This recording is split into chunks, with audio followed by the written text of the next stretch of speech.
నీకు ఈశ్వరుడు ఎప్పుడు ఏమి ఇచ్చాడో దానికి తృప్తి పడు. ఆ తృప్తికి కారణం ఉండక్కర్లేదు. ఆకలి సరిగ్గా లేదని ₹1000 మందులు వేసుకుని ఏడుస్తున్న వాళ్ళు కోట్ల మంది ఉన్నారు. వేల పట్టున ఆకలిస్తోంది, సంతోషించి.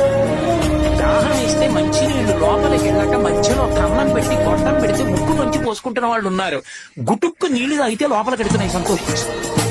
రాత్రి తిని పడుకుంటే పొద్దుడికి కడుపులో పోట్లు వచ్చి జీర్ణం అంటే ఏడుస్తున్న వాళ్ళు లక్షల మంది ఉన్నారు. తిన్నది గుండ్రాయి అయినా సరే తెల్లారేపటికి జీర్ణం అయిపోతుంది, సంతోషించి. పడుకుంటే నిద్ర పట్టక చారుడు మాత్రలు వేసుకుని పడుకుంటున్న వాళ్ళు ఉన్నారు. తలగడా మీద చెయ్యెట్టుకుని ఇలా పడుకుంటే నిద్ర పడుతుంది. పుస్తకం ఉంటే తప్ప మాట్లాడలేని వాళ్ళు ఉన్నారు. వేదిక ఎక్కి కూర్చుని మాట్లాడడం మొదలు పెడితే గంగా ప్రవాహంలో వస్తుంది, సంతోషించు ఈశ్వరుడి కారుణ్యానికి.